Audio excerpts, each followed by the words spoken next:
Nangyayari ito lahat sa mundo ngayon at hindi ito aksidente lamang.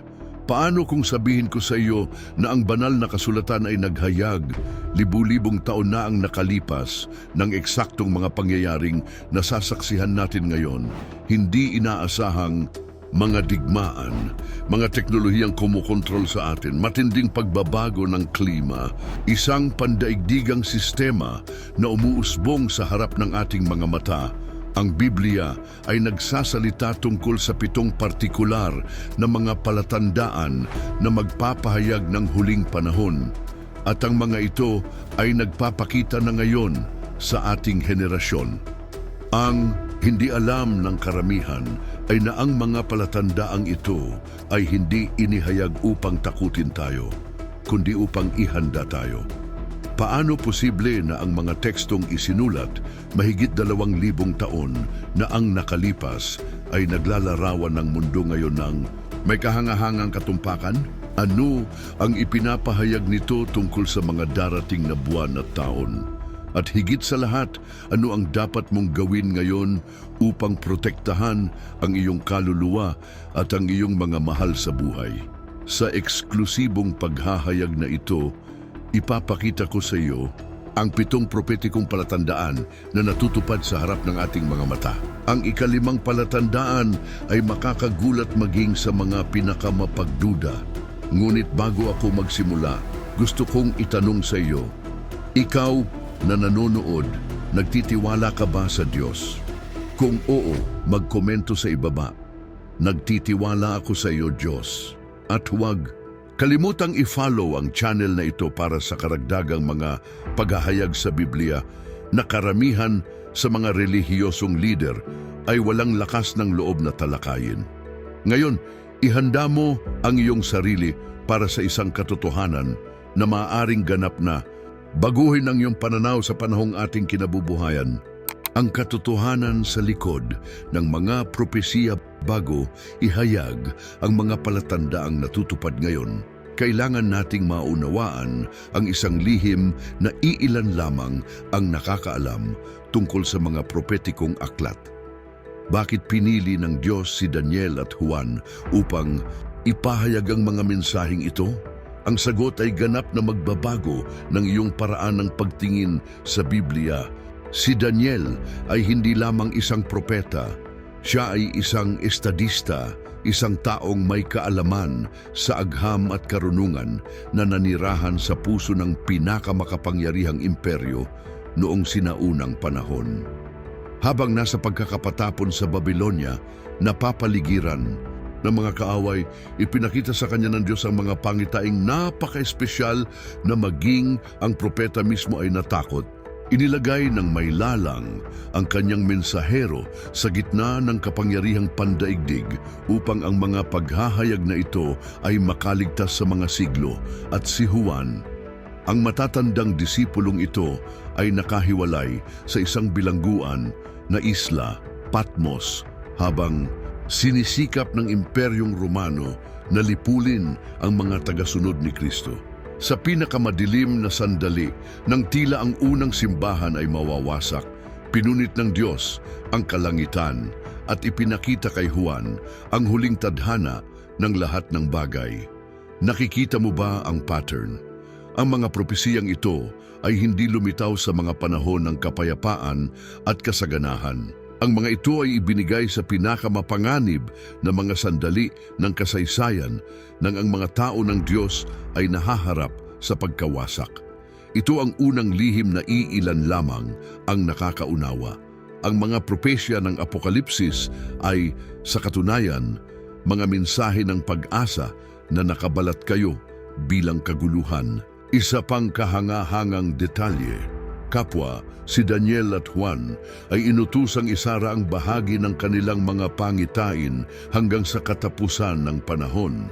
Si Juan ay nakatanggap din ng katulad na tagubilin sa Apokalipsis Kabanata 10, versikulo 4 nang narinig niya, isara ang sinabi ng 7 kulog at huwag isulat.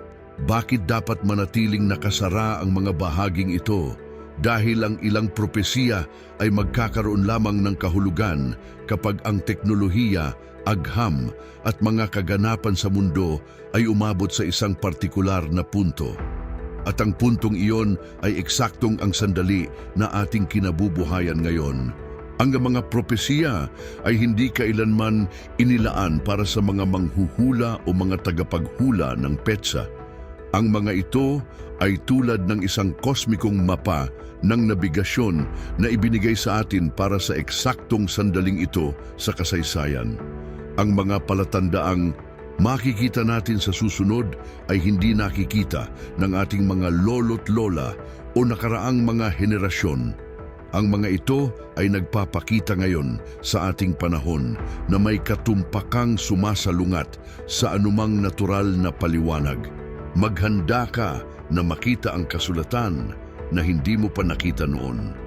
Ang mga piraso ng divinong puzzle ay nagiging kumpleto sa harap ng ating mga mata. At ang makikita natin sa susunod ay magpapabago, magpakailanman ng iyong pag-unawa sa mga panahong ating kinabubuhayan. Palatandaan isa, kaalaman at globalisasyon. Ng unang palatandaang inihayag sa mga propesiya ay napakahanga na. Kahit mag-isa lamang ito, sapat na upang patunayan ang banal na pinagmulan ng mga kasulatan. Sa Daniel Kabanata 12, versikulo 4, nakikita natin ang isang hula na tila isinulat partikular para sa ating mga araw. Ngunit ikaw, Daniel, isara ang mga salita at silyuhan ang aklat hanggang sa panahon ng wakas. Marami ang tatakbo ng paruot parito at ang kaalaman ay dadami. Ang propesiyang ito ay naglalaman ng dalawang partikular na mga hula na natutupad sa harap ng ating mga mata sa hindi maikakaila na paraan. Una, pansinin ang ekspresyong marami ang tatakbo ng paruot parito. Sa orihinal na Hebreo, ang salitang ginamit para sa tatakbo ay shot na nagpapahiwatig ng mabilis na paggalaw, isang pinabilis na pagpunta at pagbalik. Sa loob ng libu-libong taon, ang sangkatauhan ay gumagalaw sa halos parehong bilis, naglalakad, nakasakay sa kabayo o sa bangka. Ngunit sa nakaraang 100 taon, may nangyaring revolusyonaryo. Ngayon, mahigit 4 na bilyong tao ang lumilipad taon-taon sa mga eroplano na tumatawid sa mga kontinente sa loob lamang ng ilang oras. Ang propetang Isayas ay tila nakita ang fenomenong ito nang sumulat siya sa Isayas, Kabanata 60, versikulo 8. Sino ang mga ito na lumilipad na parang ulap at gaya ng mga kalapati sa kanilang mga bintana? Sa isang araw lamang, mas maraming taong tumatakbo ng paruot parito kaysa sa buong siglo ng sinaunang panahon. Ang ikalawang bahagi ng propesiya ay mas kahanga-hanga pa. Ang kaalaman ay dadami. Sa Hebreo, ang salitang ginamit ay raba na nagpapahiwatig hindi lamang ng pagtaas kundi ng eksponensyal na pagpaparami.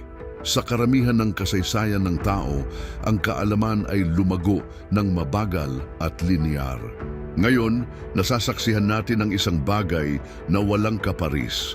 Ang dami ng datos na nilikha ng sangkatauhan ay dumodoble humigit kumulang bawat 2 taon, gaya ng hinulaan ni Solomon sa Kawikaan Kabanata 25, versikulo 2. Ang kaluwalhatian ng Diyos ay ang pagtatago ng isang bagay, ngunit ang kaluwalhatian ng mga hari ay ang pagsisiyasat ng isang bagay. Hindi pa kailanman siniyasat ng sangkatauhan ang napakaraming lihim ng paglikha. Ang human genome ay namap na. Ang mga subatomic particle ay natuklasan na. Ang mga teleskopyo ay naghahayag ng mga kalawakan na bilyong light year ang layo. Literal na tinutupad ang sinasabi ng awit 11, versikulo 1, ang kalangitan ay nagpapahayag ng kaluwalhatian ng Diyos at ipinapakita ng kalawakan ang gawa ng kanyang mga kamay. Ngunit may isang mahalagang detalye na marami ang hindi pinapansin sa propesiyang ito ni Daniel. Pansinin na tinutukoy nito hanggang sa panahon ng wakas. Ang pagsabog ng kaalaman at mobilidad na ito ay hindi lamang natural na pag-unlad. Ito ay isang banal na palatandaan, isang marka ng langit na tayo ay pumasok na sa isang natatanging panahon sa kasaysayan ng tao. Ang revolusyon sa teknolohiya at impormasyon na ito ay hindi nangyari nang hindi sinasadya. Ang Ecclesiastes Kabanata 3, versikulo 1 ay nagpapaalala sa atin. Sa lahat ng bagay ay may takdang panahon at may panahon sa bawat layunin sa ilalim ng langit. Ang eksaktong sandali ng pandaigdigang transformasyong ito ay tinukoy ng banal na orasan bilang isang hindi mapagkakamalang palatandaan para sa mga may mata upang makakita. Ang nakita mo pa lamang ay ang ibabaw. Sa susunod na ilang minuto, ihahayag ko kung paano magkaugnay ang unang palatandaang ito sa mga pagbabago sa teknolohiya na hindi mailarawan ni Daniel gamit ang bokabularyo ng kanyang panahon. Palatandaan 2, mga digmaan at pandaigdigang labanan ng ikalawang palatandaan na nagdadala sa atin ng mas malapit sa huling katuparan ng mga propesiyang may kinalaman sa Apokalipsis ay napakahalata sa ating pang-araw-araw na balita na marami na ang naging manhid dito. Sa Mateo Kabanata 24, mga bersikulo 6 at 7, si Hesukristo mismo ang nagbabala sa atin ng may pambihirang kalinawan, at makaririnig kayo ng mga digmaan at mga alingaw-ngaw ng mga digmaan, sapagkat magtitindig ang bansa laban sa bansa at ang kaharian laban sa kaharian. Ang propesiyang ito ay natatangi hindi lamang sa katumpakan nito, kundi pati na rin sa konteksto nito sa kasaysayan. Nang bigkasin ni Jesus ang mga salitang ito, ang mundo ay namumuhay sa Pax Romana, isang panahon ng relatibong kapayapaan na ipinataw ng Imperyong Romano. Ang mga pandaigdigang digmaan sa pagitan ng maraming bansa ay halos hindi maisip. Gayunpaman, nakita ni Jesus ang kabila ng pansamantalang realidad na iyon. Ang ika-20 siglo ay nakasaksi sa paglitaw ng unang tunay na pandaigdigang digmaan sa kasaysayan ng tao. Sa unang pagkakataon, ang mga labanan ay kinasangkutan ng mga bansa mula sa lahat ng kontinente ng sabay-sabay. Ang ikalawang digmaang pandaigdig lamang ay kumitil ng mahigit 60 milyong buhay, isang bagay na walang kaparis sa kasaysayan ng tao. Gaya ng babala ng propetang Jeremias sa Jeremias Kabanata 25, versikulo 32. Narito, ang kapahamakan ay lalabas mula sa bansa tungo sa bansa, at isang malaking ipo-ipo ay ibabangon mula sa pinakamalalayong bahagi ng mundo. At ano ang nasasaksihan natin ngayon? Sa kabila ng lahat ng mga pagsulong sa teknolohiya at mga pagsisikap sa diplomasya, nabubuhay tayo sa isang mundo kung saan mahigit 40 aktibong armadong labanan ang nagaganap. Ang aklat ng Apokalipsis na Kabanata 6, versikulo 4 ay naghula ng penomenong ito sa pamamagitan ng paglalarawan sa mga ngabayo sa pulang kabayo. Isang kabayong mapula ang lumabas at ipinagkaloob sa nakasakay dito na alisin ang kapayapaan sa mundo at upang magpatayan ng mga tao, at binigyan siya ng isang malaking espada. Ang propesiyang ito ay nagkaroon ng mas nakababahalang dimensyon sa pagkakabuo ng mga armas nuklear, biolohikal at kemikal, isang mapanirang potensyal na tila hinulaan ni Jesus nang sabihin niya sa Mateo Kabanata 24, versikulo 22, at maliban na paikliin ang mga araw na yaon, walang laman ang maliligtas. Sa unang pagkakataon sa kasaysayan, taglay natin ang kakayahang teknolohikal upang literal na tuparin ang propesiyang ito. Ang kalikasan ng mga labanan ay nagbago rin, eksakto tulad ng hinulaan ng mga kasulatan.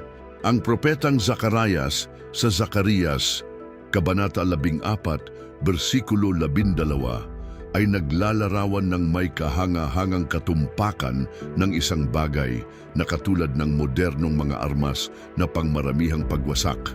At ito ang magiging salot na ipapahampas ng Panginoon sa lahat ng taong nakipaglaban-laban sa Jerusalem. Ang kanilang laman ay mangangatunaw habang sila'y nakatayo. Ang kanilang mga mata ay mangangatunaw sa kanilang mga hugad at ang kanilang mga dila ay mangangatunaw sa kanilang mga bibig. Ngayon ay nahaharap tayo sa mga hibridong digmaan, mga pag-atake sa cyberspace, pandaigdigang terorismo at mga labanan sa lalo pang nagiging madalang na mga likas na yaman. Tila inunahan ng Apostol Santiago ang pagtaas ng tensyon na ito sa Santiago Kabanata 4, versikulo 1, saan nagmumula ang mga digmaan at mga away sa inyo. Hindi ba nagmumula sa inyong mga pagnanasa na nagdidigmaan sa inyong mga miyembro? Ang pinakanakababahala ay na ang lahat ng digmaang ito ay nagsasanib sa isang partikular na propetikong sentro, ang gitnang silangan at Jerusalem, gaya ng hinulaan ni Jesus sa Lucas Kabanata 21, versikulo 20. Ngunit kapag nakita ninyo ang Jerusalem na napaliligiran ng mga hukbo, alamin ninyo na malapit na ang pagkawasak nito. Ang pattern ng mga labanang nakasentro sa Israel at Jerusalem ay isang hindi maikakaila na marka ng mga propetikong panahon na ating kinabubuhayan. Hindi pa kailanman nakakita sa kasaysayan ng tao ng napakaraming bansa na may ganito kagandang kakayahan sa pagwasak. Hindi pa kailanman nasaksihan ang mga labanang napakakomplikado at napaka-interkonektado sa buong mundo. Hindi lamang ito isa pang siklo ng karahasan sa kasaysayan. Ito ang tekstual na katuparan ng mga propesiyang biblikal na tumuturo sa pinakamataas na punto ng kasaysayan ng tao. Palatandaan 3, mga krisis sa kapaligiran at ekolohiya. Ang ikatlong palatandaan na nagpapakita ng paglapit ng huling panahon ay nagsasalita ng direkta sa puso ng paglikha. Ang aklat ng Apokalipsis ay naglalaman ng matingkad na mga imahen na sa loob ng maraming siglo ay itinuturing na simboliko lamang, ngunit ngayon ay tila naglalarawan ng may kahangahangang katumpakan ng mga kalamidad sa kapaligiran na ating nasasaksihan. Sa Apokalipsis Kabanata 8, mga bersikulo 7 hanggang 11, inihaharap sa atin ang isang pangitain na malalim na tumutugma sa ating kasalukuyang realidad. Ang unang anghel ay humihip ng kanyang trumpeta at dumating ang yelo at apoy na may halong dugo at ibinaba sa lupa. Ang ikatlong bahagi ng lupa ay nasunog. Ang ikatlong bahagi ng mga puno ay nasunog. Maraming tao ang namatay dahil sa mga tubig dahil ginawa silang mapait. Magnilay-nilay ka sa aking kasama sa paghahayag na ito sandali. Si Juan na nakahiwalay sa isla ng Patmos na walang access sa mga satellite o modernong pag-aaral sa agham ay naglalarawan ng may kahangahangang kalinawan ng kung ano ang ating nasasaksihan ngayon. Mga sunog sa kagubatan na walang kaparis ang laki na kumukuha ng malalawak na lugar ng natural na halaman, tubig na nagiging hindi angkop para sa pag-inom na nagdudulot ng sakit at kamatayan. Ang wikang biblikal ng ikatlong bahagi ay hindi kailangang ipakahulugan bilang eksakto na 33.3% ng mundo. Sa tradisyong Hebreo, ang ganitong uri ng bahagi ay kadalasang nagpapahiwatig ng makabuluhang bahagi. At hindi ba yon eksaktong ang ating napapansin? Ang malaking bahagi ng ating mga kagubatan ay nasisisira taon-taon ng lalo pang lumalaking mga sunog, habang ang ating mga pinagkukunan ng tubig na inumin ay dumaranas ng nakababahalang kontaminasyon. Ang Propetang Hosea na sumulat ng ilang siglo ang nakalipas ay nakakuha ng parehong pangitain ng pagdurusa ng kapaligiran.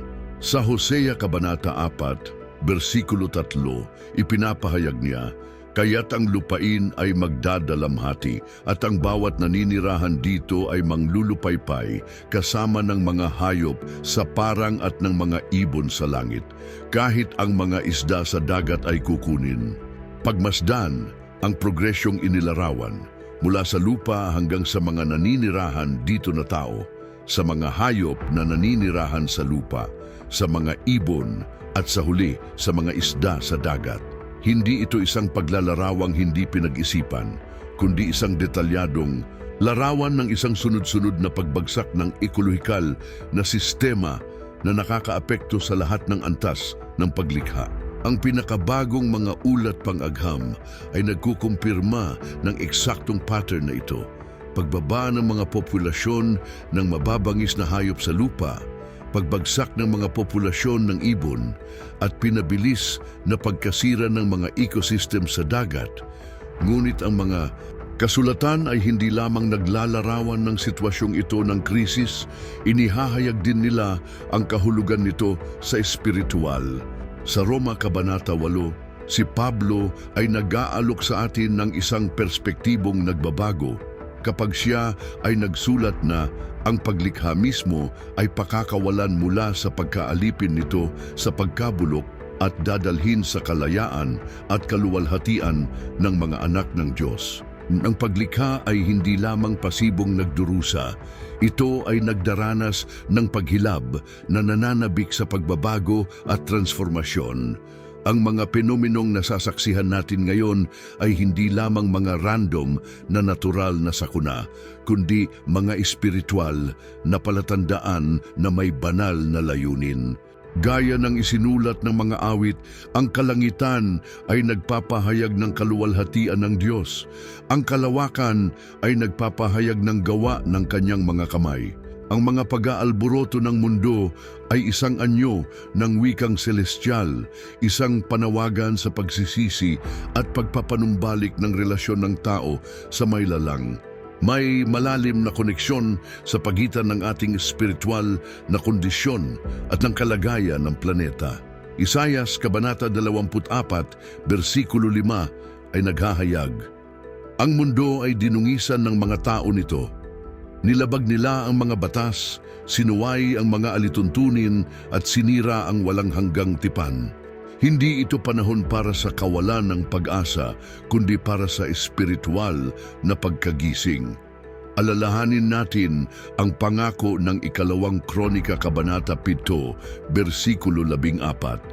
"Kung ang aking mga tao na tinatawag sa aking pangalan ay magpapakumbaba at mananalangin, kung gayon ay makikinig ako mula sa langit at patatawarin ko ang kanilang kasalanan at pagagalingin ko ang kanilang lupain."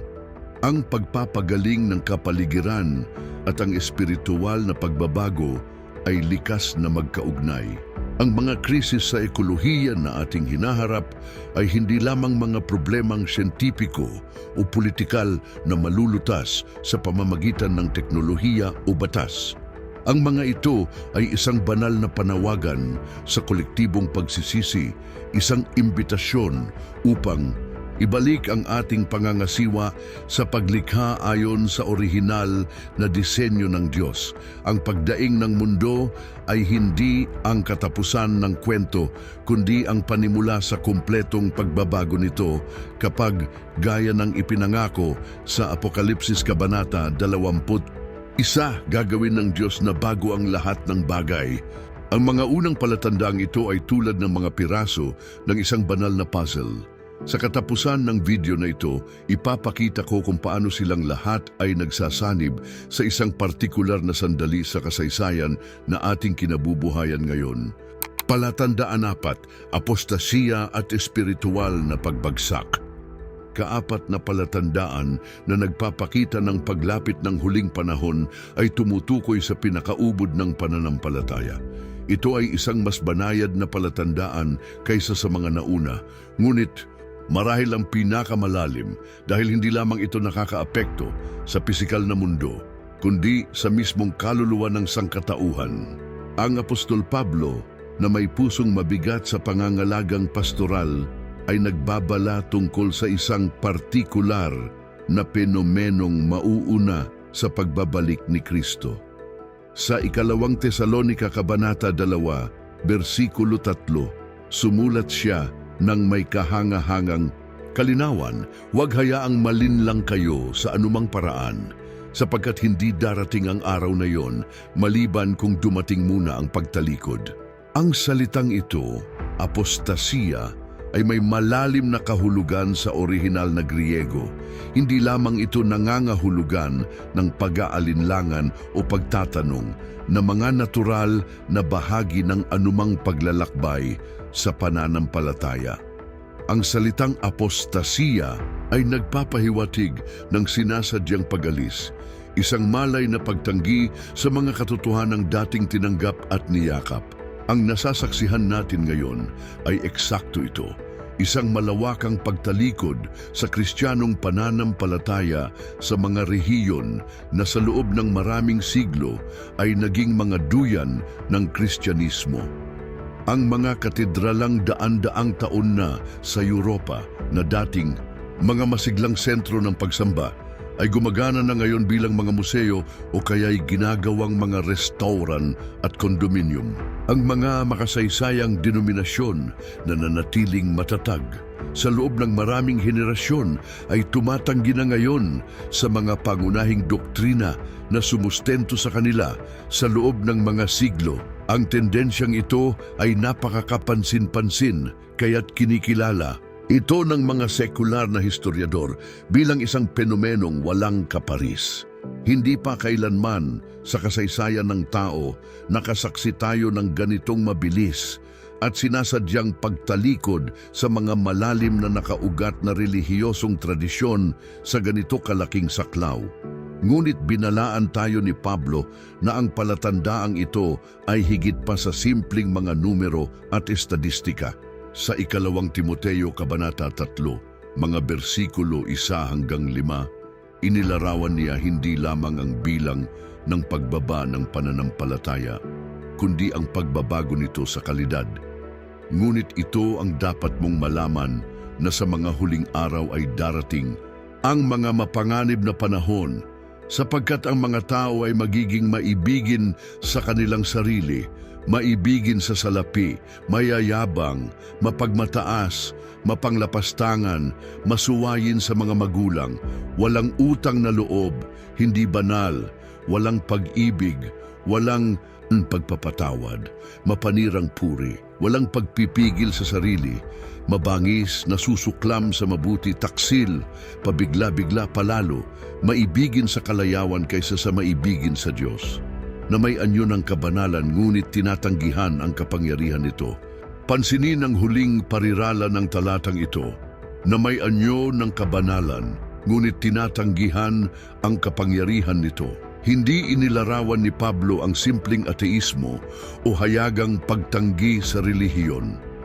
Inihahayag niya ang isang bagay na mas banayad at mapanlinlang, isang anyo ng espiritualidad na nagpapanatili ng panlabas na anyo ng debosyon, ngunit tinatanggihan ang tunay nitong kapangyarihang nagbabago. Hindi ba ito ang nakikita nating umuusbong ngayon? Isang espiritualidad na nakasentro sa sarili, walang koneksyon sa objetibong katotohanan, na nangangako ng mga pagpapala ng walang pagsisisi, ginhawa ng walang krus, korona ng walang pagpapako.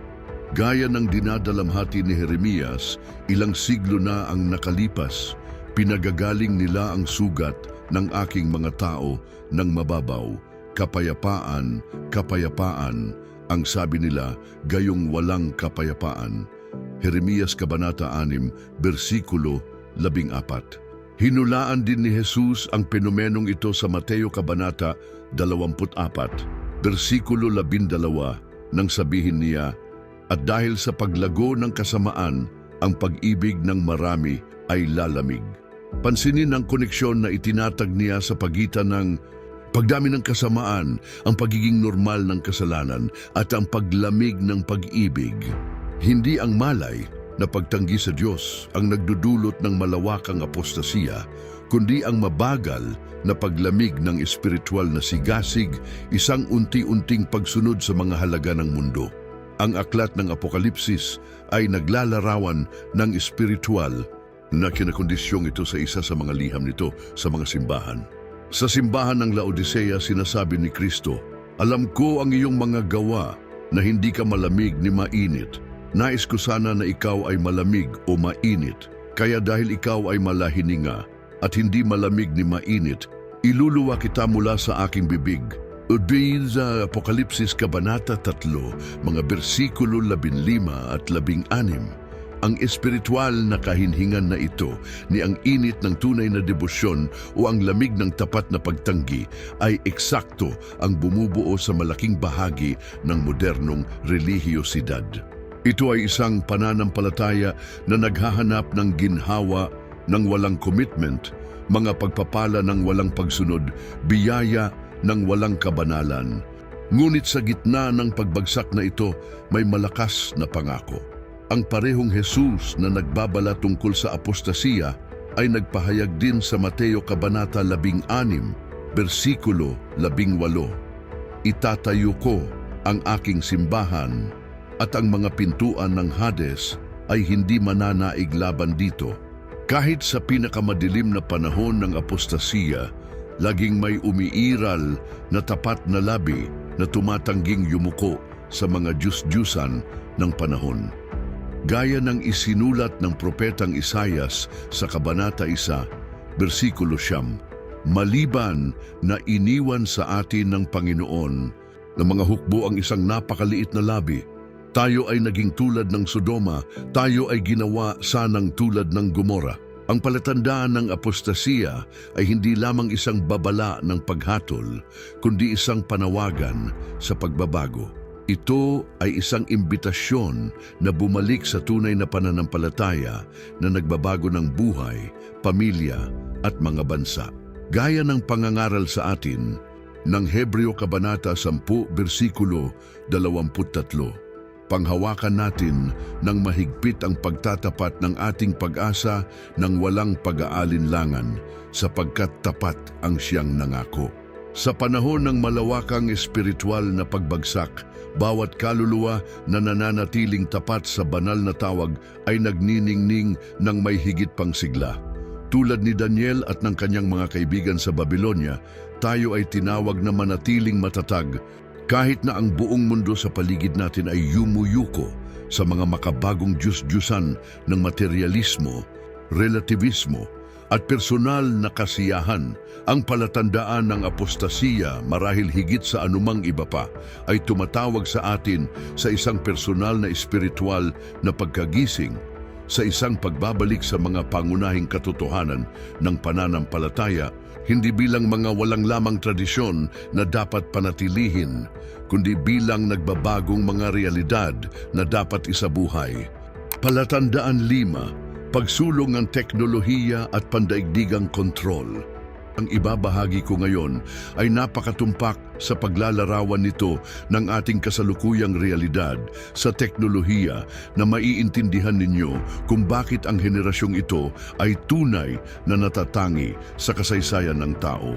Ang ikalimang propetikong palatandaan na nasasaksihan natin sa ating mga araw ay nagpapakita ng isang pambihirang pagtatagpo ng sinaunang salita at makabagong realidad. Ito ay isang palatandaan na nagdudulot sa atin ng partikular na pagkamangha sa katumpakan ng mga kasulatan at pagmamali-mali tungkol sa makasaysayang sandali kung saan tayo nabubuhay. Sa aklat ng Apokalipsis, Kabanata 13, mga bersikulo 16 at 17, nakatanggap si Juan ng isang pangitain na sa loob ng mga siglo ay nanatiling isa sa mga pinakamisteryoso at mahiwagang teksto sa Biblia. Pinapagkakaroon niya ang lahat, maliit at dakila, mayaman at mahirap, malaya at alipin, natatanggap ng isang marka sa kanilang kanang kamay o sa kanilang mga noo, at na walang sinuman ang maaaring bumili o magbenta maliban sa kanyang may marka o ang pangalan ng halimaw o ang numero ng kanyang pangalan. Ang talatang ito ay naglalarawan ng isang bagay na tila ganap na imposible hanggang sa ating henerasyon, isang nagkakaisang pandaigdigang sistemang pang-ekonomiya kung saan ang mga pangunahing transaksyong komersyal ay nakadepende sa isang anyo ng personal na pagkakakilanlan. Sa loob ng mahigit 1,900 taon, nagtataka ang mga tagapagsalin ng Biblia kung paano maipapatupad ang gayong sistema. Paano magiging posible na subaybayan ang lahat ng transaksyong pang-ekonomiya sa mundo?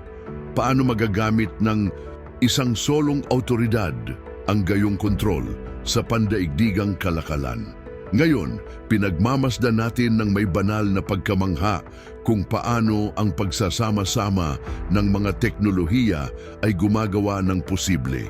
Sa unang pagkakataon sa kasaysayan ng tao, ang eksaktong sitwasyong inilarawan ni Juan, hindi lamang ito isang teoretikal na posibilidad, kundi isang umuusbong na realidad sa harap ng ating mga mata. Muli naming binabanggit ang propetang Daniel na nakita ng maaga ang fenomenong ito nang sumulat siya na ang kaalaman ay tataas. Ang pagsabog ng teknikal na kaalaman na ito ay lumikha ng isang pandaigdigang digital na infrastruktura na kumokonekta sa halos lahat ng tao sa isang solong sistema. Isaalang-alang natin ang mga teknolohiyang mabilis na nagkakasama, ang advanced na biometric identification na gumagamit ng natatanging mga katangiang pisikal tulad ng pagkilala sa mukha, daliri at mata para sa personal na pagpapatunay. Ang mga teknolohiyang ito ay hindi na siyensya piksyon, kundi bahagi na ng ating pang-araw-araw na buhay, ginagamit para i-unlock ang mga device, i-access ang mga account sa bangko, at dumaan sa mga kontrol ng seguridad. Ang mga digital na pera na kinokontrol sa gitna ay binubuo ng dosena ng mga sentral na bangko sa buong mundo. Ang mga salaping ito ay hindi lamang mga digital na bersyon ng tradisyonal na pera. Ang mga ito ay programa na susubaybayan at maaaring kontrolin sa mga paraan na hindi kailanman magagawa ng pisikal na pera. Ang mga sistemang pangmaramihang pagsubaybay ay sumasaklaw na ngayon sa buong mga lungsod na may mga kamerang nakakonekta sa mga algorithm ng artificial intelligence na may kakayahang subaybayan ang mga individual na paggalaw at pag-uugali ng real-time na may tumataas na katumpakan. Ang pagsasanib ng mga teknolohiya sa komunikasyon, pagkakakilanlan at pananalapi ay lumilikha ng isang sistema kung saan posibleng ang bawat transaksyong pang-ekonomiya ay maaaring masubaybayan, maaprubahan o tanggihan ng mga sentral na autoridad. Tila nakita ng propetang Zephanias ang sandaling ito nang isulat niya sa Zephanias Kabanata 1, versikulo 12, "At mangyayari sa panahong iyon na hahanapin ko ang Jerusalem sa pamamagitan ng mga ilawan." Ang salitang Hebreo para sa hanapin ay nagmumungkahi ng isang masusing pagsusuri, isang detalyadong paghahanap na hindi nag-iiwan ng anumang nakatago, isang kapansin-pansing tumpak na paglalarawan ng mga sistemang digital na pagsubaybay ng ating panahon. Hindi namin inaangkin na ang mga teknolohiyang ito mismo ang marka ng halimaw na binanggit sa Apokalipsis, ngunit kinikilala namin ng may malalim na paggalang sa salita ng Diyos na sa unang pagkakataon sa kasaysayan ng tao, ang teknikal na infrastruktura na kinakailangan upang ipatupad ang sistemang inilarawan sa Apokalipsis ay umiiral at mabilis na lumalawak. Ang pagkilalang ito ay hindi dapat humantong sa atin sa takot, kundi sa espiritual na pagbabantay. Gaya ng tagubilin sa atin ni Jesus sa Lucas Kabanata 21, versikulo 28. "Ngayon kapag nagsimula ng mangyari ang mga bagay na ito, tumingin sa itaas at itaas ang inyong mga ulo, sapagkat ang inyong katubusan ay nalalapit na." Ang nakikita natin ngayon ay hindi lamang ang pagsulong ng teknolohiya, kundi ang pagbubukas ng soberanong plano ng Diyos gaya ng inihayag sa mga kasulatan. Ang mga sistemang kontrolado na umuusbong ay hindi mga aksidenteng random sa kasaysayan, kundi mga banal na palatandaan na nagmamarka ng ating posisyon sa propetikong kalendaryo, gaya ng ipinaalala sa atin ng mga awit sa awit 124, versikulo 8. Ang ating tulong ay nasa pangalan ng Panginoon na gumawa ng langit at lupa. Sa isang mundo na may lumalaking kontrol na teknolohikal, ang ating seguridad ay wala sa paglaban sa teknolohiya o pagtatago mula rito, kundi sa pag-angkla ng ating pagkakakilanlan at seguridad sa walang hanggang Diyos. Ang palatandaan ng pagsasanib ng teknolohiya ay nag-aanyaya sa atin sa mas malaking kamalayan sa ating pang-araw-araw na mga pagpili. Ang bawat desisyon na ginagawa natin, kung ano ang binibili natin, kung ano ang pinapanood natin, ang mga sistemang tinatanggap natin ay nagpapakita kung sino talaga ang ating sinasamba at pinaglilingkuran. Sa isang mundong papunta sa isang nagkakaisang sistema ng kontrol, tayo ay tinawag sa hindi mababasag na katapatan sa kordero, kahit na ang mga puwersa pang-ekonomiya at panlipunan ay nagtutulak sa atin sa kabaligtarang direksyon. Palatandaan 6, Israel at Jerusalem sa gitna ng mundo. Ang ika-6 na propetikong palatandaan ay humihipo sa atin ng may malalim na paggalang, habang nasasaksihan natin ang katuparan ng mga banal na pangako na ginawa libu-libong taon na ang nakalipas. Ang palatandaang ito ay nagpapakita kung paano gumagana ang orasan ng Diyos sa isang iskala ng panahon na lumalampas sa ating pangunawa bilang tao. Ngunit laging tinutupad ang kanyang walang hanggang layunin sa perpektong sandali. Nang pinagmamasdan ni Jesus ang lungsod ng Jerusalem mula sa tuktok ng bundok ng mga Olibo, nakita niya hindi lamang ang kasalukuyan, kundi ang saklaw ng hinaharap na kasaysayan ng banal na lungsod na ito.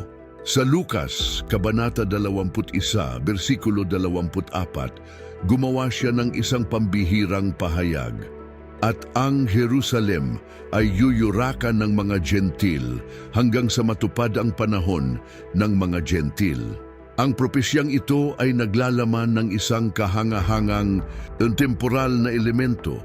Ang ekspresyong hanggang sa ay nagmumungkahi ng isang tiyak na panahon kung saan ang Jerusalem ay nasa ilalim ng pamamahala ng mga hindi Hudyo na susundan ng isang dramatikong pagbabago. Sa loob ng halos 2,000 taon, ang hulang ito ay literal na natupad sa pagdaan ng Jerusalem sa mga kamay ng mga Romano, Byzantine, Persiano, Arabo, Crusader, Mameluke, Ottoman at Briton, laging nasa ilalim ng kontrol ng mga taong hindi Hudyo. Pagkatapos, sa ika-20 siglo, nasaksihan natin ang isa sa mga pinakadakilang himala ng modernong kasaysayan, ang muling pagsilang ng Israel bilang isang bansa. Ang propetang Isaias na pinagmamasdan ang pangyayaring ito 2,700 taon na ang nakalipas ay nagtanong ng may pagkamangha sa Isaias Kabanata 66, versikulo 8. Sino ang nakarinig ng gayong bagay? Sino ang nakakita ng gayong mga bagay? Gagawin bang manganak ang lupa sa isang araw? O isisilang bang minsana ng isang bansa? Noong Mayo 14, 1948, ang propetikong imposibilidad na ito ay naging isang makasaysayang katotohanan. Nasaksihan ba ninyo o ng inyong pamilya ang makasaysayang pangyayaring ito? Ibahagi sa mga komento ang muling pagsilang ng bansa pagkatapos ng halos 2 milenyo ng pandaigdigang pagkalat ay walang kaparis sa kasaysayan ng tao. Walang ibang bayan ang nakapagpanatili ng kanilang pangkultura, panglingwistik at panrelihiyong pagkakakilanlan pagkatapos ng gayong pagkalat at pag-uusig. Gaya ng hinulaan ni Jeremias sa Jeremias Kabanata 31, versikulo 35. Ganito ang sabi ng Panginoon na nagbibigay ng araw para sa liwanag sa araw ang mga pamamalakad ng buwan at ng mga bituin para sa liwanag sa gabi. Kung ang mga pamamalakad na iyon ay umalis mula sa harapan ko, sabi ng Panginoon, kung gayon ang binhi ng Israel ay titigil din mula sa pagiging isang bansa sa harapan ko magpakailanman. Noong 1967 sa panahon ng digmaang 6 na araw, isa pang makabuluhang katuparan ng propesya ang naganap. Bumalik ang Jerusalem sa kontrol ng mga Hudyo sa unang pagkakataon mula ng pagkawasak nito ng mga Romano noong taong 70 AD. Ang mga salita ni Jesus tungkol sa pagtatapos ng panahon ng mga hentil ay nagsimulang matupad sa harap ng ating mga mata. Ang propetang Zacarias na sumulat ilang siglo bago si Kristo ay nakita ang sandaling ito ng may pambihirang katumpakan. Sa Zacarias, Kabanata 12, versikulo 2, ipinahayag niya, narito gagawin kong isang saro ng paglalasing ang Jerusalem sa lahat ng mga taong nakapaligid. At sa Zacarias, Kabanata 14, versikulo 2, sapagkat titipunin ko ang lahat ng mga bansa para sa labanan laban sa Jerusalem, pagbulay-bulayan ang maliit na lungsod na ito na may mas mababa sa 1,000,000 naninirahan. Isang bahagi lamang ng laki ng maraming modernong metropolis. Sa anumang lohika ng tao, ang Jerusalem ay dapat na isang footnote lamang sa pandaigdigang geopolitika. Gayunpaman, gaya ng hinulaan, ang sinaunang lungsod na ito ay naging epicenter ng mga internasyonal na tensyon, ang focus ng hindi mabilang na mga resolusyon ng UN, at ang sentral na punto ng mga labanan na kinasasangkutan ng mga dakilang kapangyarihan ng mundo. Si Ezekiel ay nagpropesya sa Ezekiel Kabanata 36, versikulo 24, sapagkat kukunin ko kayo mula sa mga bansa, titipunin ko kayo mula sa lahat ng mga bayan, at dadalhin ko kayo sa sarili ninyong lupain. Ang pagbabalik na ito ay hindi lamang isang pangyayaring politikal, kundi isang espiritual na proseso na patuloy na nababakas. Ang mga Hudyo mula sa mahigit 100 bansa ay nagbalik sa kanilang lupaing ninuno. Literal na tinutupad ang pangako ng Diyos sa pamamagitan ni Jeremias. Siya na nagkalat sa Israel ay titipunin siya at iingatan siya gaya ng ginagawa ng pastol sa kanyang kawan. Jeremias Kabanata 31, versikulo 10. Itinuro sa atin ni Jesus na kilalanin ang mga palatandaan ng panahon gaya ng pagkilala natin sa mga panahon sa pamamagitan ng mga pagbabago sa mga puno. Sa Lucas, Kabanata 21, versikulo 20, sinabi niya, tingnan ninyo ang puno ng igos at lahat ng mga puno. Sa tradisyong propetiko, ang Israel ay madalas na inihahalin tulad sa isang puno ng igos. Kapag nakikita natin ang puno ng igos na ito na sumusuwi muli pagkatapos ng ilang siglo na tila pagkakatulog, kinikilala natin ang isang banal na palatandaan ng napakalaking kahalagahan. Ang muling pagsilang ng Israel ay hindi dapat tingnan bilang isang simpleng aksidente sa kasaysayan o pagkakataong politikal. Ito ang eksaktong katuparan ng mga banal na pangako na nagpapakita ng katapatan ng Diyos sa kanyang salita sa buong milenyo.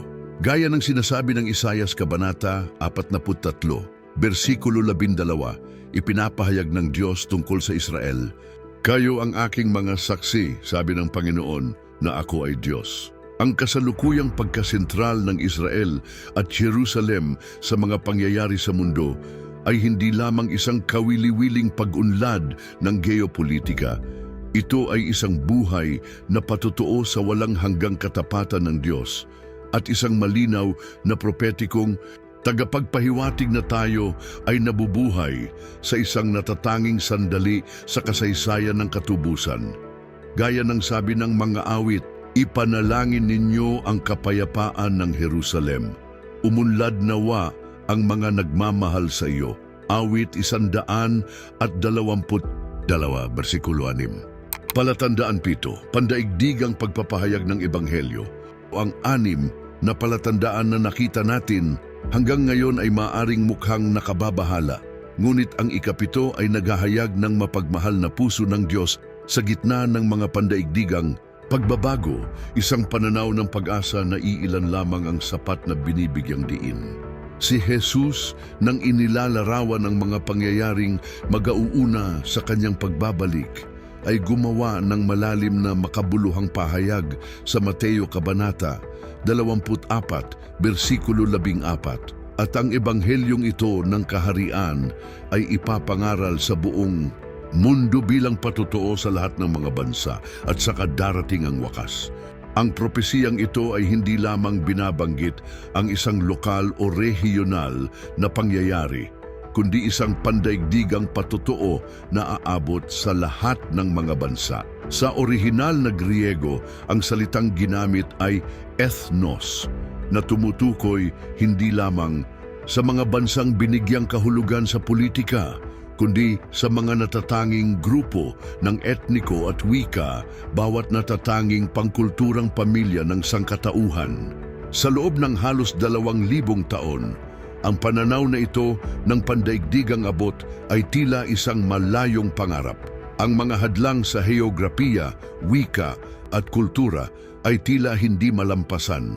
Ang mga misyonerong tapat ay naglalakbay ng mga buwan o taon upang maabot ang isang rehiyon lamang. Kadalasang iniaalay ang kanilang buhay sa proseso. Ang pagsasalin ng mga kasulatan sa mga bagong wika ay maaaring gumamit ng mga dekada ng masusing gawain. Ngunit sa ating henerasyon, nasasaksihan natin ang isang pagsabog ng pandaigdigang abot na walang kaparis sa kasaysayan ng tao.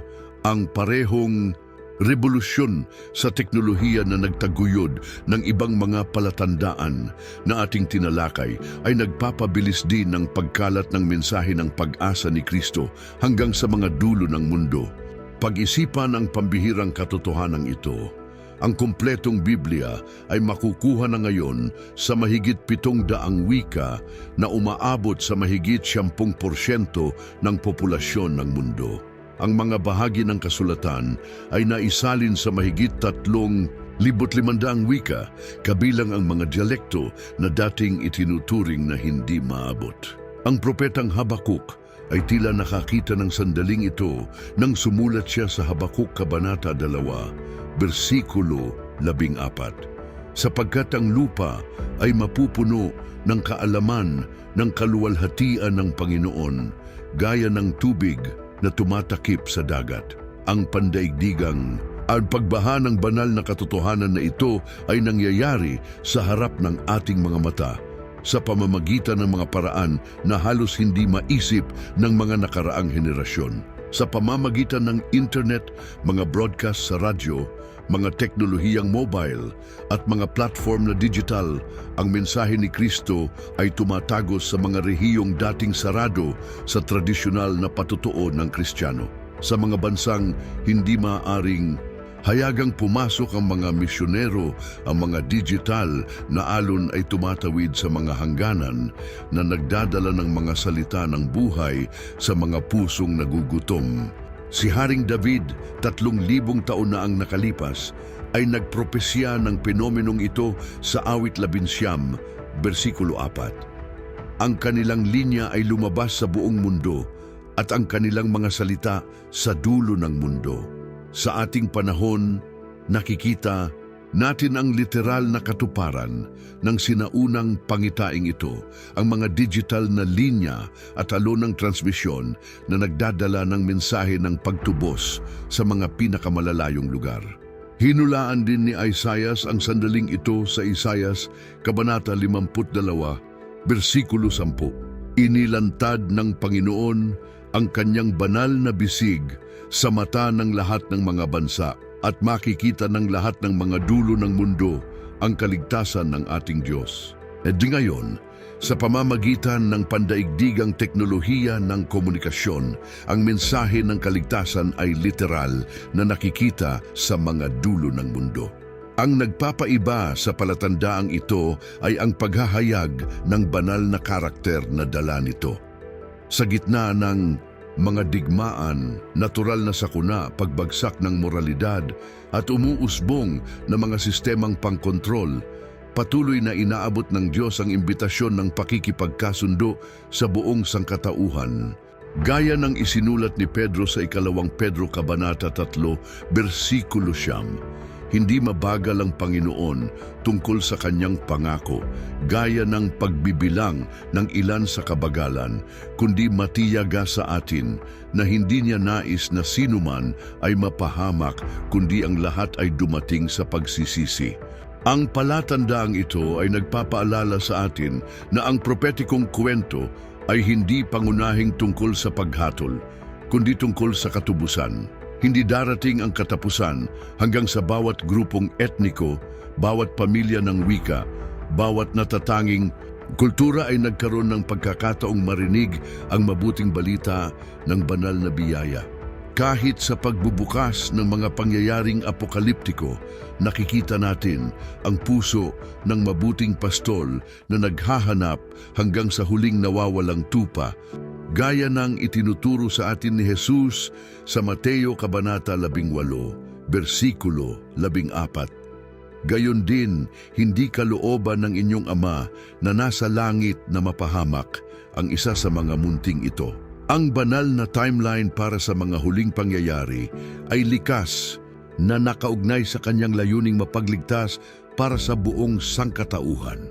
Ang palatandaang ito ay dapat magbigay inspirasyon sa atin hindi lamang sa pagbabantay, kundi sa aktibong pakikilahok. Bawat isa sa atin ay may tungkulin sa huling pandaigdigang patutuong ito. Maging sa pamamagitan ng panalangin pamamagitan, pagsuporta sa mga tagasalin ng Biblia, malikhain na paggamit ng teknolohiya o personal na patutuo sa sarili nating saklaw ng impluensya, tayo ay iniimbitahan na lumahok sa climax ng kasaysayan ng katubusan. Gaya ng isinulat ni Pablo sa Roma Kabanata 10, mga bersikulo 13 at 14, sapagkat ang sinumang tumatawag sa pangalan ng Panginoon ay maliligtas. Paano sila tatawag sa Kanya na hindi nila pinaniniwalaan? At paano sila maniniwala sa Kanya na hindi nila narinig? At paano sila makaririnig ng walang mangangaral? Sa isang mundo na madalas na may marka ng balita ng kawalan ng pag-asa, ang palatandaang ito ay nagniningning bilang isang tanglaw ng pag-asa at banal na layunin. Hindi lamang tayo naghihintay para sa wakas, kundi aktibong nakikilahok sa pinakadakilang kwento ng pag-ibig na naisalaysay, ang walang pagod na pagtugis ng Diyos sa kanyang mga nawalang anak sa bawat tribo, wika, tao at bansa. Alin sa 7 palatandaan ng Apokalipsis na ito ang pinakamalalim na tumimo sa iyong puso? Ibahagi sa mga komento kung paano nagpakita ang partikular na palatandaang ito sa iyong sariling karanasan. Espiritual na aplikasyon, pagbabago ng kaalaman tungo sa buhay, ay ang tunay na dahilan kung bakit ko ibinahagi ang mga palatandaang ito ay hindi upang lumikha ng takot, kundi upang gumising ng tugon na magbabago sa iyong espiritual na buhay. Ang kaalaman na walang pagsasabuhay ay tulad ng binhing hindi na itanim, hindi ito namumunga. Hindi tayo iniwan ni Jesus na may mga babala lamang, kundi may malinaw na tagubilin kung paano mamuhay sa liwanag ng propetikong kaalaman. Kapag inaanyayahan niya tayo na tumingin sa itaas at itaas ang ating mga ulo, siya ay naglalarawan ng isang postura ng maalab na pag-asa, hindi nakakikilabot na pagkabalisa. Tulad ng nabigador na tumutukoy sa mga konstelasyon, hindi upang matakot sa kanila, kundi upang matagpuan ang kanyang daan, kinikilala natin ang mga propetikong palatandaan upang maglayag ng may layunin sa mga magulong tubig. Tinatawag tayo ng Panginoon sa 3 pangunahing tugon. Ang una ay personal na paghahanda. Ang pagbabantay na ito ay isang aktibong pagtatanim ng malapit na relasyon sa Diyos sa pamamagitan ng panalangin, pagbabalik loob sa salita at araw-araw na pagsunod. Ang pangalawa ay aktibong pakikipagkapwa. Sa huling paghuhukom, hindi nagtatanong si Jesus tungkol sa mga eskatolohikal na interpretasyon, kundi tungkol sa kung paano natin pinakitunguhan ang mga mahihina, sapagkat sa panahon ng polarisasyon at takot, tayo ay tinatawag na tumawid sa mga dibisyon na may revolusyonaryong pag-ibig. At ang pangatlong tugon ay tungkol sa proklamasyon ng pag-asa. Inilarawan ni Pedro ang hula bilang isang ilaw na nagliliwanag sa isang madilim na lugar sa 2 Pedro, Kabanata 1, versikulo 11. Sa isang mga salaysay ng kawalan ng pag-asa, dinadala natin ang mapagbagong mensahe na ang kasaysayan ay may manunulat at ang pagtatapos nito ay naisulat na maluwalhati ng higit sa lahat ng imahinasyon. Ang tatlong tugong ito ay bumubuo ng isang integrated at holistikong pagtawag. Ang paghahanda ng walang pakikipagkapwa ay nagiging esterilyong pagiging isang tabi. Ang pakikipagkapwa ng walang pag-asa ay nagiging walang laman na tulong. Ang proklamasyon ng walang paghahanda ay nagiging mababaw na berbalismo. Kung ang bidyong ito ay nagdala ng espiritual na kalinawan sa iyong buhay, ibahagi ito sa isang taong sa palagay mo ay kailangang marinig ang mensaheng ito ng pag-asa. Mag-subscribe sa aming channel at i-activate ang mga notification upang magpatuloy sa paglalakbay na ito ng propetikong pagtuklas at espiritual na paghahanda. Nagsisimula pa lamang nating buksan ang mga hiwagang inihayag ng Diyos para sa ating mga araw.